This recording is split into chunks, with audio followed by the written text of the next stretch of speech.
You're listening to What It's Like with Luce, a podcast highlighting ordinary people doing extraordinary things.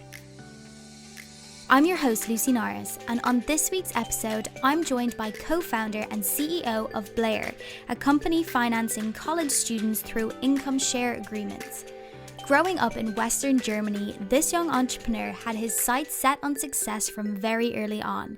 Following in the footsteps of companies such as Airbnb and Dropbox, after taking the plunge with his two co-founders and moving stateside, this week's guest nabbed backing from Y Combinator, one of the world's leading startup accelerators, and it's been non-stop for them ever since. Beginning with an internship in San Francisco's world-famous Tech Valley, his career has been one crazy ride as he found himself mingling in the offices of mega corporations such as Uber and Stripe before chasing his dream of creating his very own company. Talking me through his journey to Silicon Valley, here's what it's like to be Mike Mahlkow. Before we do get stuck into the episode, I just wanted to say that if there is a drop in sound quality throughout, I'm very sorry, but in respect of social distancing during COVID-19, I've had to record episodes remotely. In this challenging time, we're all trying our best, so I really hope everyone is staying safe and that you enjoy the episode.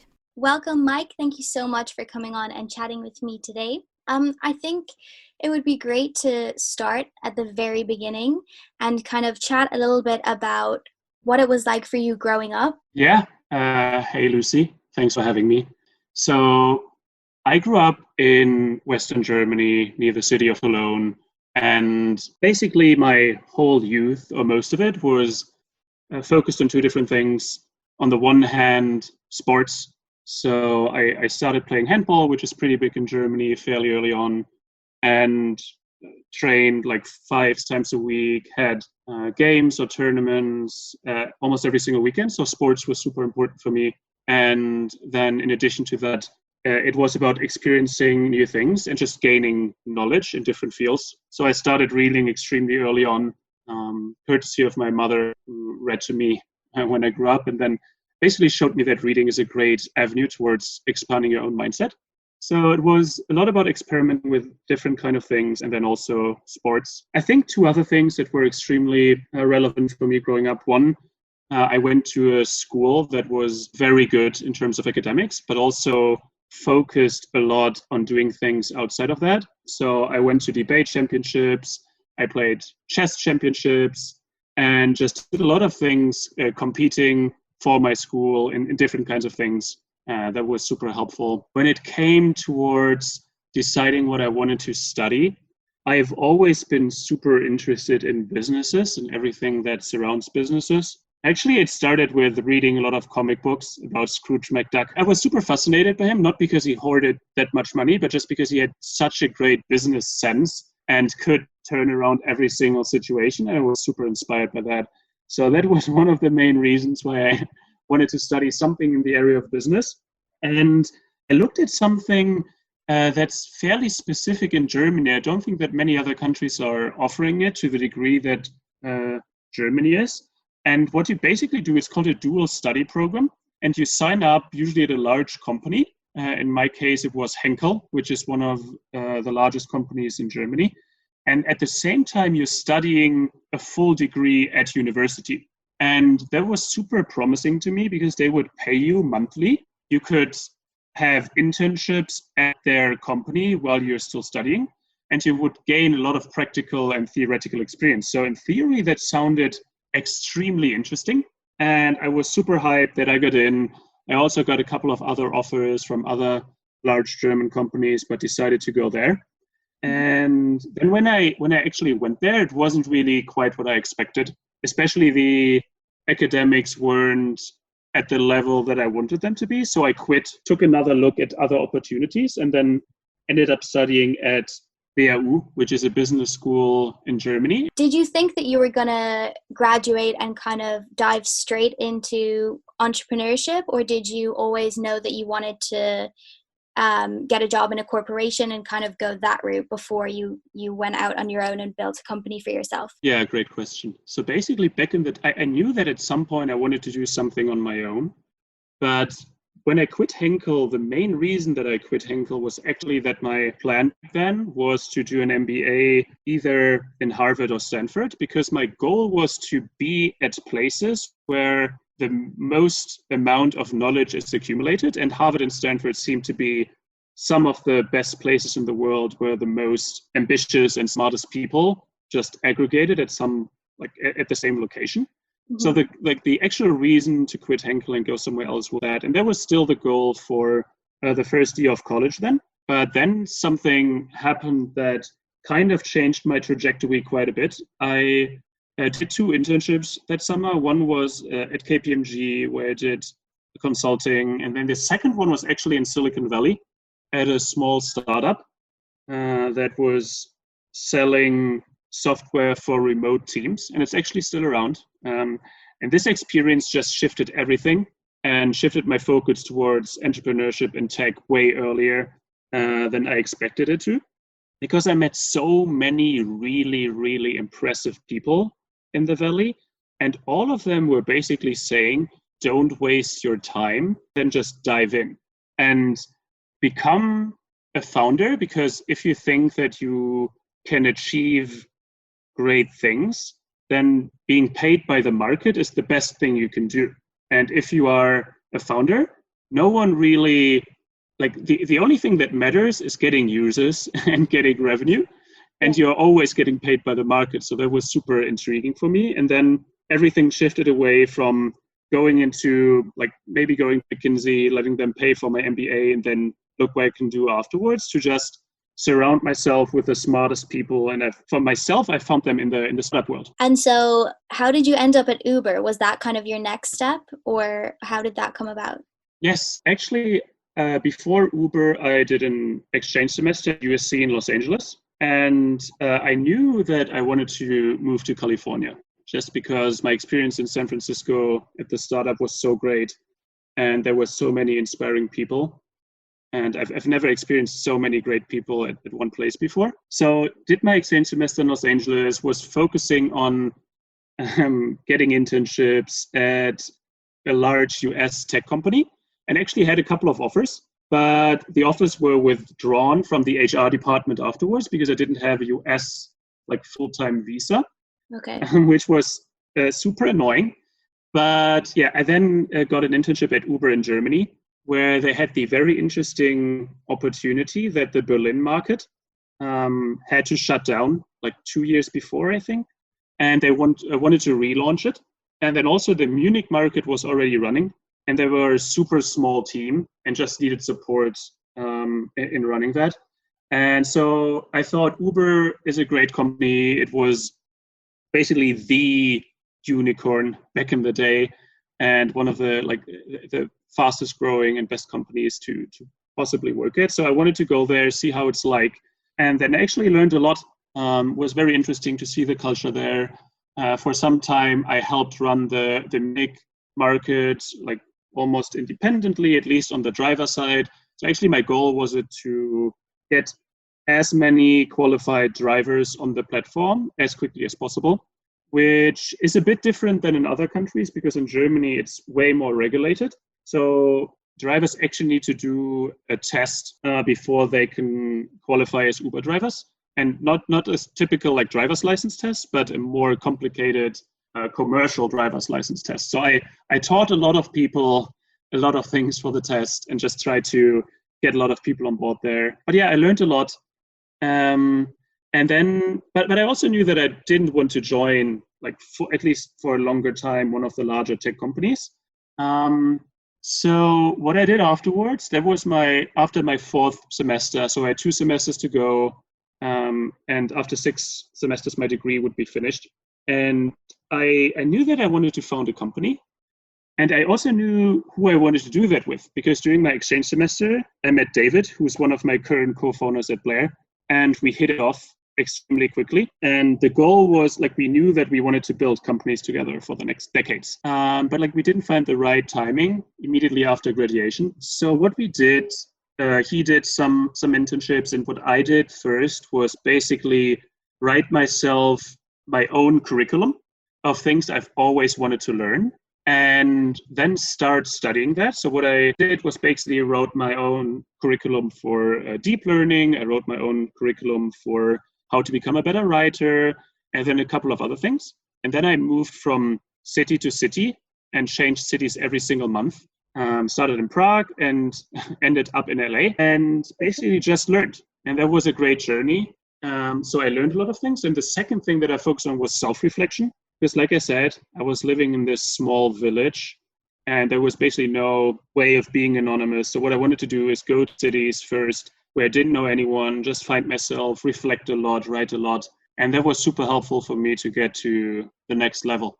And then, so what happened next? Did you then kind of meet with your co-founder again and you both had an idea, or what were your next steps? Yeah, the next step was actually joining Stripe. And the deal with Stripe from the beginning was basically they would work for them for a specific project and help them out in other areas as well. But the deal was from the beginning that I would be there for maybe half a year, 9 months, and then afterwards found my own company. Stripe was one of the best places I've ever worked at. It's an amazing company, lots of very smart people. The culture is insane. And then also the way they work. I borrowed a lot of the things that I learned at Stripe for what we're doing at Blair. So I had a really amazing time. I learned a lot. And basically my task was to set up a startup partnership program for the German-speaking market. So basically partnering with accelerator programs and other early-stage investors and making sure that Stripe would always be the first payment option offered to their portfolio companies. And then I also helped a colleague of mine to prepare the Eastern Europe launch for Stripe. And lastly, I did sales. So I had the extreme luck that startup sales wasn't really a thing the other salespeople wanted to focus on too much because they like bigger deals, because they're more interesting, and also get more money on the platform. So back in the day, I had the ability to just like fill that niche and just talk to all the super interesting early stage startups that I liked and sold Stripe to them.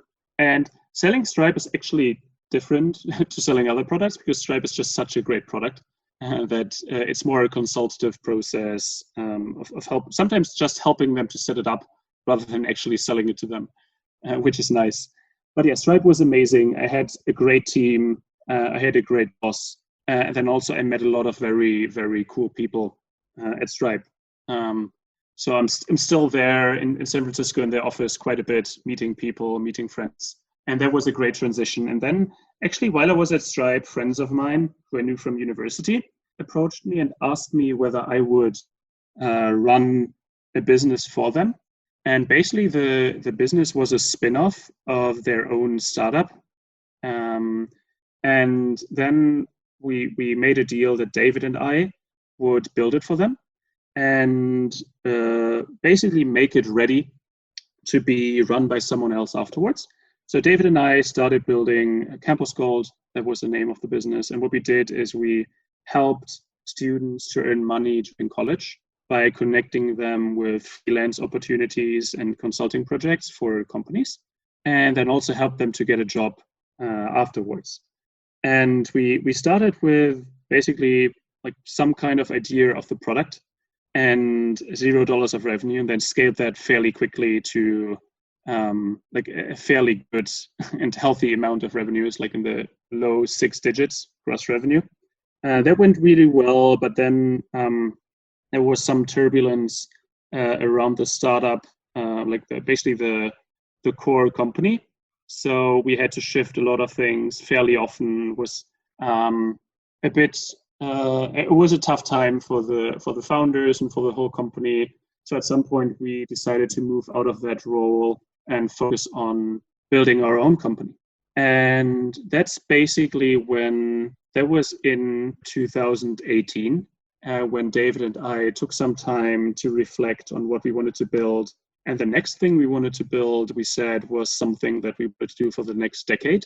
And this is how how Blair was born. Before we jump into the Blair founding story, if maybe you wouldn't mind just explaining a little bit about income share agreements. Yeah, of course. So what we do at Blair is we finance higher education in the United States through income share agreements. And income share agreements are a financing method where the student can go to college or to coding bootcamp or something else, basically for free. So we pay for it. And then they pay back a percentage of their income that they earn after they graduate. And that's different from a student loan, because with a student loan, you always have a predefined principal and interest that you have to repay. So if you get a student loan for $10,000, you have to repay $10,000 plus interest. But with an income share agreement, you are actually very flexible. So if you're unemployed for some reason or have a lower paying job, your downside is protected in a way better way. So that's the basics of an income share agreement. There's an income share rate. So if it's 5%, then the graduate has to repay 5% of their income. And then there's a duration. So it's not forever. It's not until they stop working. It's usually for a couple of years. So 1 to 5 years is the typical term, at least what we're currently doing. And then afterwards, they are free from the obligation.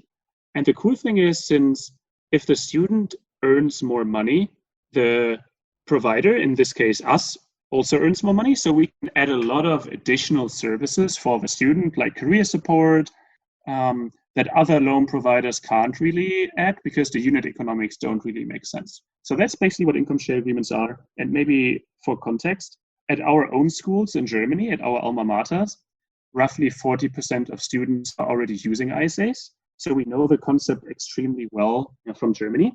And in the US, it hasn't really become mainstream yet. So our goal is to make ISAs mainstream in the US and become the predominant ISA platform that can do everything from originating ISAs to servicing them in the end. Was it through kind of working with Campus Gold that you realized that you wanted to set up something that would help students? Is that kind of what attracted both you and David towards founding a company around that concept? Almost. So basically, we had 3 rules for the company. Rule number 1, it had to be in an industry or area that we thought would grow a lot in the next decade. Rule number 2, it had to be something that we were skilled at. And 3, it had to be something that we were passionate about. So let me give you an example for something that's not a fit. VR. I think that VR will definitely grow a lot in the next decade. And I also think I'm super passionate about the industry, but I'm just not skilled at anything related to VR. So we wanted to find things that fulfilled all these criteria. And the 3 industries that we took a look at was 1, esports and gaming, because both David and I are fairly passionate about that and had some previous experience as well. Then also mental health, because we think that mental health is still gets way less attention it should have. So we'll grow a lot. We are very passionate about it, and we think we had the right skills, but we didn't find the right angle there, and also in esports. And then the last thing, we were always extremely passionate about helping young people succeed. David, actually, before we did Campus Gold, was working at something like a placement agency where he helped young people get into their first high-paying jobs. And then also during college, before I did Campus Gold, I also did a lot of freelance consulting projects where I helped students earn money during college. So we had a lot of experience in just helping young people, and we wanted to continue that to some degree. And then when we did research on problems our friends had, we asked our friends in the US and our friends in Germany very open-ended questions in terms of, what are you worried about? What's your biggest fear? And then we noticed that in the US, student debt came up over and over again. And in Germany, our friends at private universities who had almost the same financing need in terms of the average cost they had to pay, almost no one had this fear. Almost no one mentioned it. And the main difference between these 2 groups was that our friends in Germany were predominantly using income share agreements. So we just thought this huge divide in terms of how people perceived their financing method and thought that this would be a great thing to bring to the US. So what we did was two things. One, we wanted to bring another co-founder on board because I'm like, I can code, but I'm not really good. I see my strength elsewhere. And then David is a designer and he can do sales, but he's also not super technical. So we wanted to have someone who's extremely technical who would do the CTO role. And that's how we brought our third co-founder on board, Konstantin. And the funny thing is that for years, we've always been saying that, yeah, if we ever bring a third person on board as a CTO or just as a third co-founder, it had to be someone like Costa. So he was always our benchmark because he's extremely smart, like a great technical person. And then at some point we thought, hey, if we always use him as a benchmark, why don't we just take him? So we talked to him in Berlin, pitched him what we wanted to do in the US. And then the next day we actually had lunch, went a bit deeper into it and told him, okay, Costa, that's how we call him, we'll fly to the US next week and we will build this. At this point, we didn't have anything and asked him if he's down. And we'd actually bought the plane ticket and put it on the table. And so to his credit, he didn't really think for very long and just said, yeah, like, I'm down. I still have to figure it out. And then he dropped. He didn't drop out of college technically. I think he paused it. But I think 8 or 9 days later, he landed in San Francisco. And we were starting to build the company together. And the cool thing was that in the meantime, we got into an early stage accelerator in San Francisco that was focused on immigrant founders. So what they did was giving us free housing in Oakland, which is in the Bay Area, and also gave us our first small investment and then helped us to get everything going by giving us access to mentors, giving us access to other entrepreneurs, and just helping us to define what we would do. But yeah, we went on that plane and we didn't have anything. We had an idea. We knew that like the market is there. And then we basically jumped into the water and saw if we could swim. And until now, we've been able to stay above the water.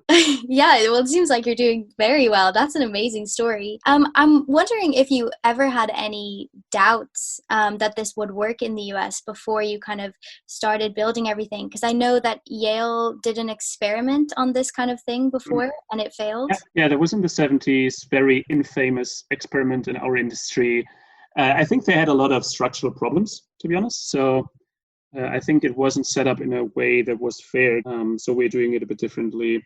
And then also, I'm a very big believer in the fact that almost every single idea out there has been tried before. And most of the like very accomplished startups you see, it's not the first time that someone has tried it. It's either the right timing or the right person, or sometimes just a bit of luck as well. And we think that actually the ISA timing right now is extremely good, just because on the one hand, the financial crisis in 2008 just led to an exploding student debt in the US and just a very big problem, and people are just frantically trying to find a solution for it. And we think that for a subpart of the market, ISAs could be that solution. And then also the whole connotation of ISAs has shifted a lot from something that was basically looked at in a negative way in the US for a long time, while it was positive outside of the US. And that has shifted over the last couple of years, and we are basically riding that wave. But definitely doubts, like a lot of doubts, but not really doubts in the fact that this would be a thing that students would want, and that this would be a thing that would actually improve the educational system in the US, because I'm a 100% believer in that. But as a founder, I think almost everyone has doubts either about themselves, about the way they are building the business, or about just being able to manage everything. So yeah, especially in the early days when things were even more chaotic and we had less money and just a lot of questions, I definitely had many doubts. And I think I have to credit like David and Konstantin, because they always brought me down back to earth when my doubts became too big. And this is why I think having great co-founders you trust is so important, because everyone has doubts and everyone has fears or problems in different areas. So really having someone you trust, or like in my case, two people you can completely trust and just talk things out and just try to find a way forward. I think that's super important in the early stages, especially if you are not already a person that has done it before. I think that's very important. Yeah, for sure. I think it's also that thing maybe of safety in numbers a little bit. It's nice to know that you're not going through it alone. Yeah, definitely. I couldn't be a solo founder. I think it's just way too isolating. And being a founder in itself can sometimes be isolating, because you basically spend all your time on the company and you don't really think about many other things. So you can actually hear a lot of founders speak about it, like how isolating it can be to build a company. But in my case, I have the extreme luck of building a company with two of my best friends that I wanted to spend time with anyways. So I kind of cheated. And then, so how was the process of taking your product to market once you'd built everything and you were happy with it to start attracting customers? Yeah, first of all, we didn't go to market when we were happy with everything. So we tried to launch as quickly as possible and just get user feedback in. So very early on, what we did, we just went to college campuses all over the Bay Area and in other areas as well, and just approached people on campus and just pitched it to them. And just told them, hey, there's this financing method of income share agreements. Almost no one knew what it was. And we just pitched it to them, got their feedback, and we actually like signed up maybe like 2 or 3 people where we were doing that. So it wasn't the best way of getting users, but it was a very good way of for us to understand what people would actually worry about and how they would actually react to it. And then we at some point, we actually launched on Product Hunt. I think, was it in April 2019 or in March? Actually, the whole time was such a blur that I'm not fully aware. But yeah, the Product Hunt launch was super, super helpful for us, because we were second product of the day. We got a lot of inbound interest, on the one hand from students, but also from investors. So that was helpful.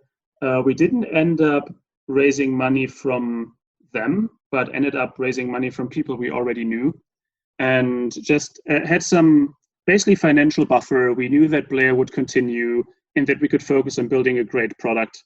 And then in the meantime, we are also applying to Y Combinator, where we're still going through the first accelerator.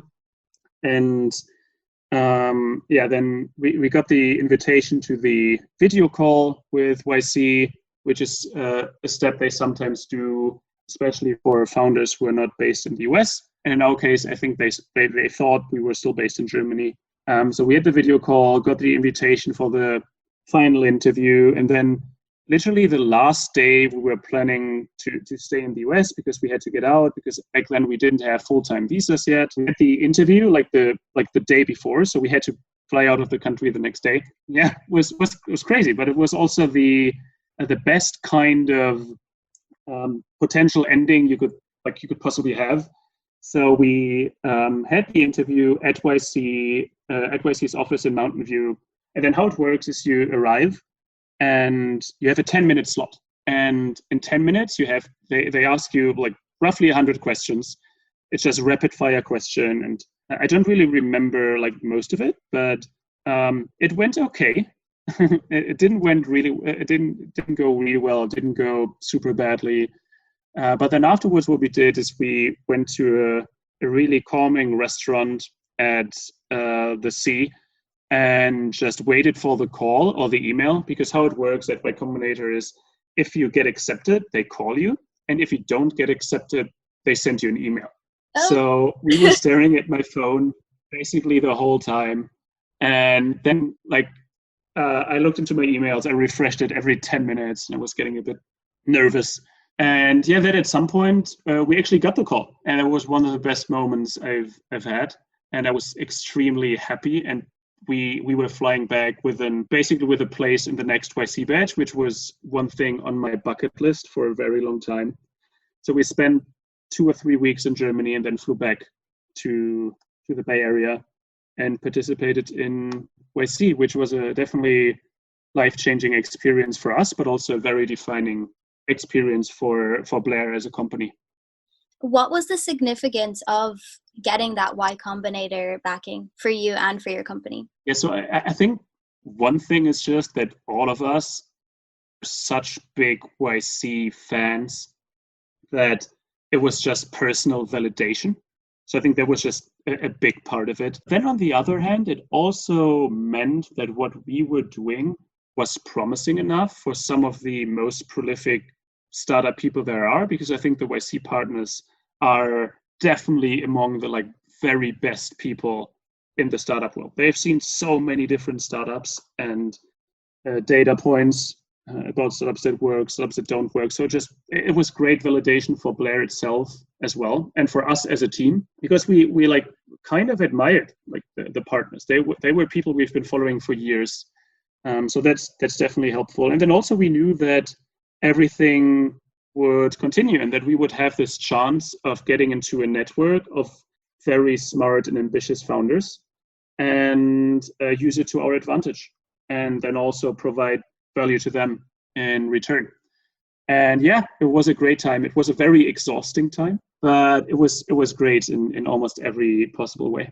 So I'm guessing the next step was to move to the US, was it? Yeah, I mean, we had planned that anyways, but yeah, then we moved to the US for YC. We got an apartment in San Bruno in San Jose first, that we worked out of.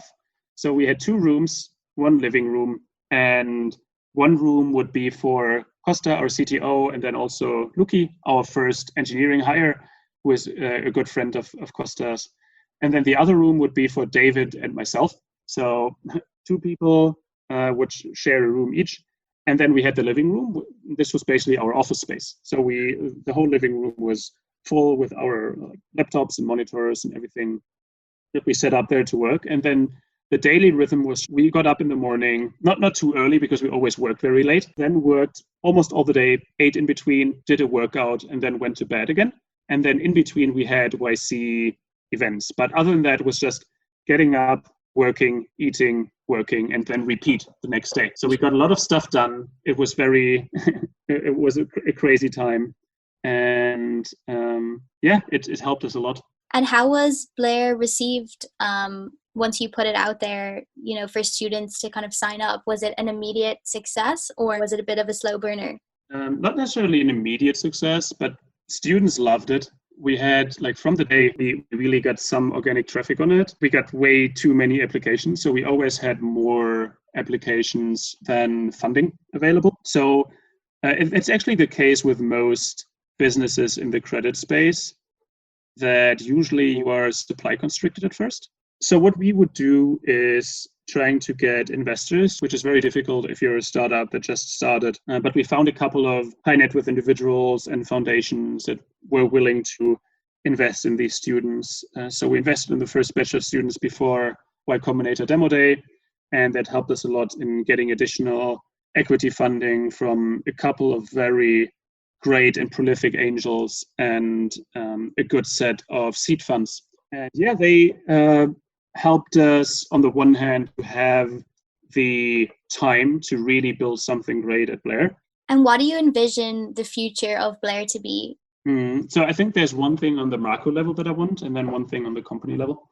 So on the macro level, I really want students in the US to have more choices in terms of how they finance education. And I think it needs to become more transparent.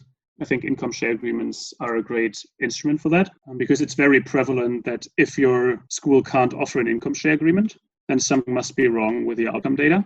So I'm a big believer in that on the macro level. And then for Blair itself, I think we are a technology first company. We're big tech nerds and believe in the power of software and technology to scale things. What we want to do is build the best technology product on the ISA space and have the best ISA platform out there that can, on the one hand, directly invest in students, and on the other hand, something that we've recently started to focus on a bit more is setting up ISA programs for schools directly.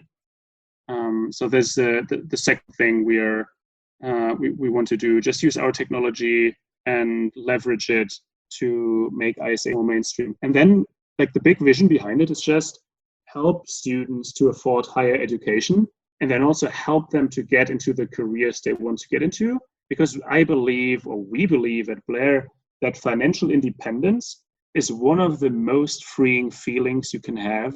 And financial independence is also a very good proxy for good mental and physical health. And we think the earlier people are financially independent, the better. And then you mentioned a little bit earlier just how much of a crazy journey this was. Obviously very rewarding at the same time, but there must have been some low points along the way, or maybe some moments where you found yourself questioning, can we really do this? Do you remember any of those? Yeah, a lot, actually. I mean, especially in the beginning, it's a very complicated product. We understand the student perspective fairly well, but there's also a regulatory perspective, there's the investor perspective. But bringing all of this together was tough. And actually, the first quote we ever got to set all of this up, the way we wanted to set it up, was $2 million, which we didn't have. It took us, actually, like the biggest barrier we had for a long time was just setting everything up on the legal side. And we put a lot of time, effort, sweat and tears into it to really get that going without spending like all of our money, and had the luck of having some fintech founders who helped us a lot that were like much further ahead than us, and then also found a law firm through YC that would give us a discount for their services.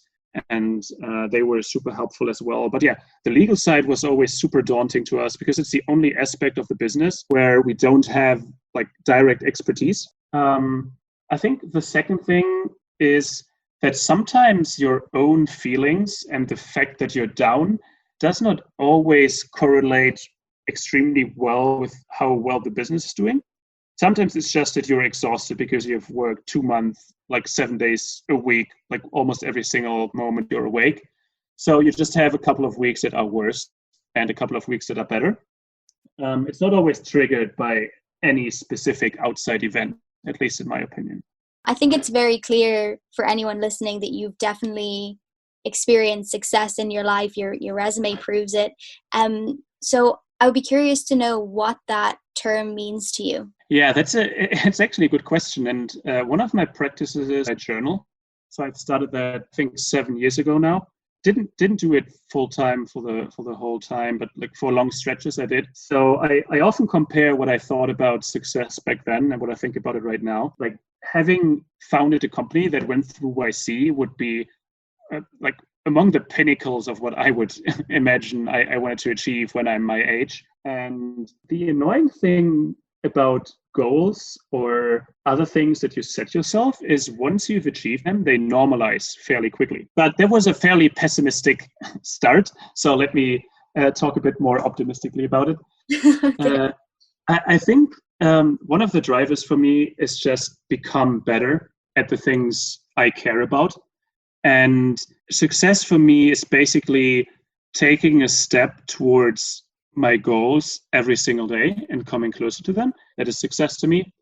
And then more specifically, what I want to do is help a lot of people. And that can be, on the one hand, through what we're doing at Blair. And on the other hand, I've started to help entrepreneurs that just start their companies, that are first-time founders. I'm just very interested in helping other people succeed. And if I can do that in a close circle for my friends and family, but then also on a bigger scale through helping other people, that's I think that would be success for me. If I put your 10-year-old self in front of you today, what is the biggest piece of advice you would give your 10-year-old self moving forward in life?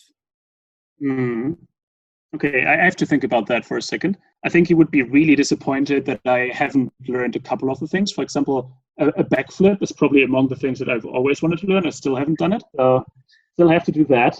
It's on the list. But in terms of the advice I would give myself is, I think I would actually do a lot of the things that I've done, but do more of it. So I think 3 things. 1, read more. Even though I read a lot, I think reading is one of the best ways of developing yourself and can learn so much from it. 2, I don't really know how to phrase it, but for a period in my life, the world felt a bit limited because I wasn't aware of everything that's possible. And I think that's very much related to in what kind of environment you grow up in. Let's assume your parents are founders of really big companies or like famous in whatever, then maybe you know what's possible and that you can do a lot of things, but maybe you come from a other kind of family and it's not necessarily apparent to many children what kind of opportunities are out there. So I would tell myself to do more independent research and to speak to more people who are successful in the areas I want to be successful in, just to get a better understanding of what's actually possible. Because really understanding that was what helped me open up a lot of great paths. And then lastly, it's sounds a bit old, but always focus on your health, no matter whether it's physical or mental health, because once that isn't there, everything else just doesn't matter. So there are a lot of things you can do, especially when you're still young, to make sure that you stay healthy, and then you can also stay productive and become successful.